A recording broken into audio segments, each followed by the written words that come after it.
কিছুদিন আগে আমি একটি ওয়েডিং ইভেন্ট কভার করলাম, সো সেখানে বেশ কিছু ছবি পেয়েছি। তো চিন্তা করলাম সেখান থেকেই কিছু ছবি হয়তো আমি এডিট করব, যেটা আপনাদের সাথে শেয়ার করব ভাবলাম। তো সেই চিন্তা থেকেই আসলে আজকে আমি আপনাদের সাথে একটি ওয়েডিং ফটো কিভাবে আমি এডিট করি সেটা শেয়ার করব। এখন আপনারা যে ছবিটি দেখতে পাচ্ছেন এটা হচ্ছে র ছবি। তো এই ছবিটিকে আসলে কিভাবে আমি ফটোশপে এডিট করে এখান থেকে এখানে নিয়ে আসলাম, এই ব্যাপারটাই আজকে আপনাদের সাথে শেয়ার করব। সো চলুন চলে যাই ফটোশপে।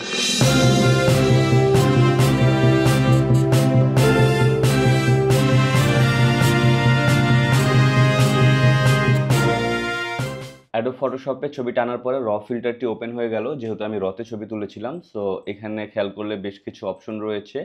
প্রথমেই আমি এইখান থেকে এই কারেকশনগুলো করে নেব। সো আমি যদি লাইটে ঢুকি, এখান থেকে এক্সপোজারটাকে কিছুটা বাড়াবো। বাই দ্য ওয়ে, ছবি এডিট করার সময় সবসময় আসলে আগে আপনাকে দেখতে হবে ছবির মধ্যে আসলে কি কি সমস্যা রয়েছে। তো আমার কন্টেন্টগুলোতে আসলে সব ছবিতে মোটামুটি একই রকম প্রসেস দেখা যায়, কেননা আমি একই ওয়েতে ছবি তুলি, মানে আমার ছবি তোলার টেকনিকটা একই রকম। যার কারণে আসলে আম আমার ছবিতে যেই সমস্যাগুলো থাকে সেই সমস্যাগুলো সেম। সো ওই সেম প্যাটার্ন মেনটেন করে আসলে আমাকে এডিট করতে হয়।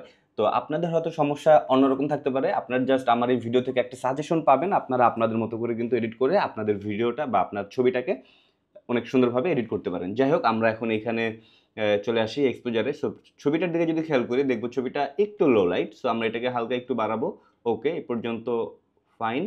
এরপরে আমরা যদি দেখি যে ছবিতে কন্ট্রাস্ট একটু বেশি লাগতেছে, এখানে শ্যাডো পার্টগুলো অনেক বেশি। সো আমি এখান থেকে কন্ট্রাস্টটাকে একটু কমিয়ে দিই।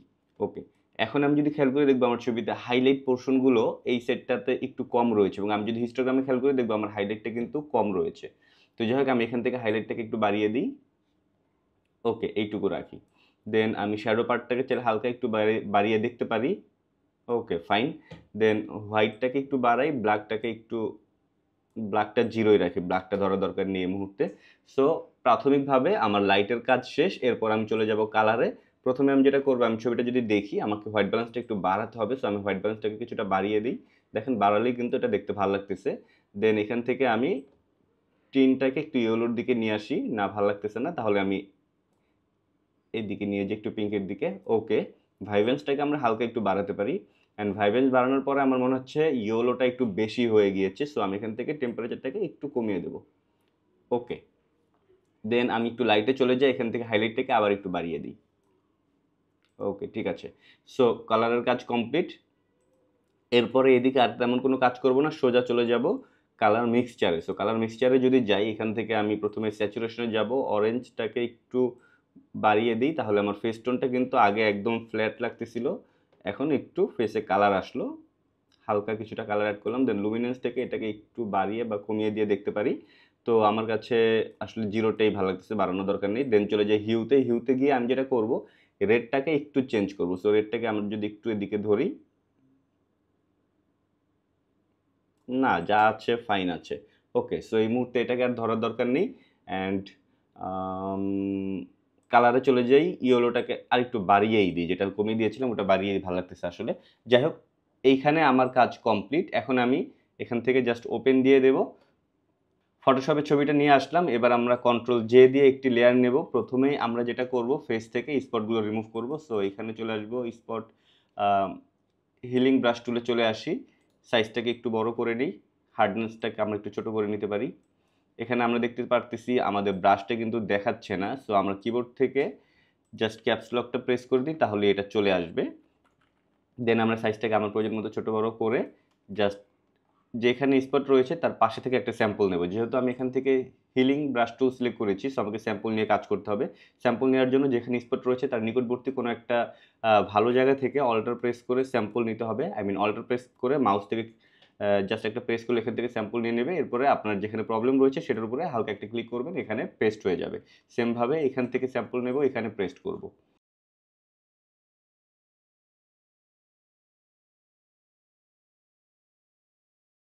ওকে, এছাড়া আর তেমন কোনো সমস্যা নেই। এখানে আমরা দেখতে পাচ্ছি একটা চুল রয়েছে। এই চুলটাকে সরানোর জন্য আমরা আ যেকোনো একটা মার্কার সিলেক্ট করতে পারি। সো আমরা লেসো টুলটা সিলেক্ট করলাম। লেসো টুলটা সিলেক্ট করে জাস্ট এভাবে আমরা একটু মার্ক করব।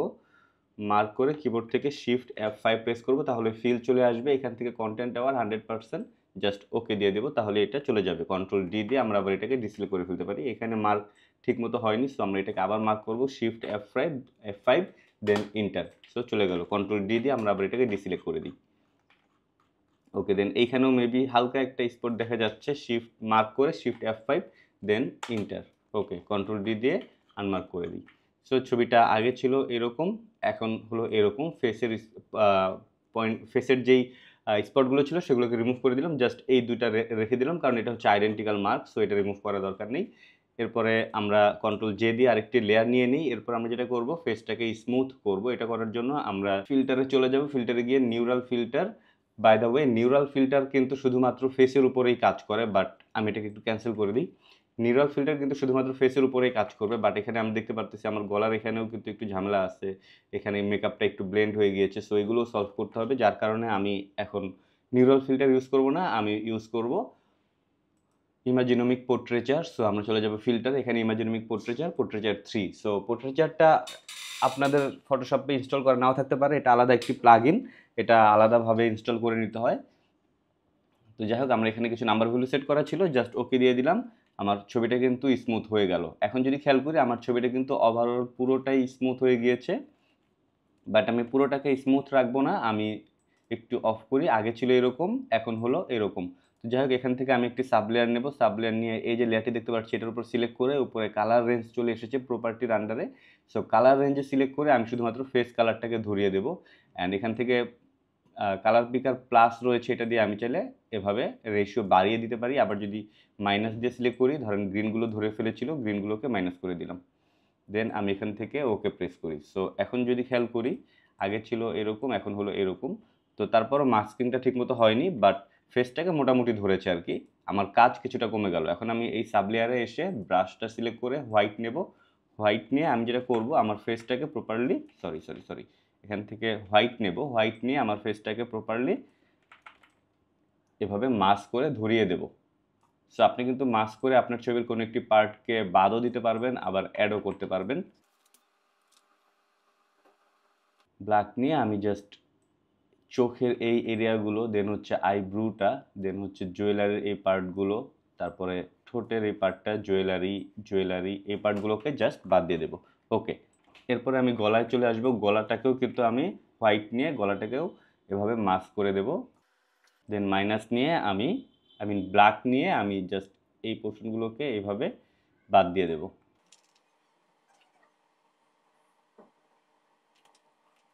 আমি কন্ট্রোল শিফট ই প্রেস করে আবার মার্চ করে ফেলি, কন্ট্রোল জে দিয়ে আবার একটি লেয়ার নিই। এরপরে আমি কন্ট্রোল শিফট এ প্রেস করে একটু র ফিল্টারে যাই। র ফিল্টারে গিয়ে এখান থেকে আমি চাইলে কালারটাকে আরেকটু ইয়েলো করতে পারি, এখন কিন্তু দেখতে আরও ভালো লাগতেছে। ওকে, দেন আমি যদি এখানে কালার গ্রেডিং রয়েছে এখানে ঢুকে যাই, শ্যাডো পার্টে আমি চাচ্ছি হালকা একটু ইয়েলো অ্যাড করতে, অ্যান্ড মিড টোনেও আমি চাচ্ছি হালকা একটু ইয়েলো অ্যাড করতে, হাইলাইটেও আমি চাচ্ছি হালকা একটু ইয়েলো অ্যাড করতে।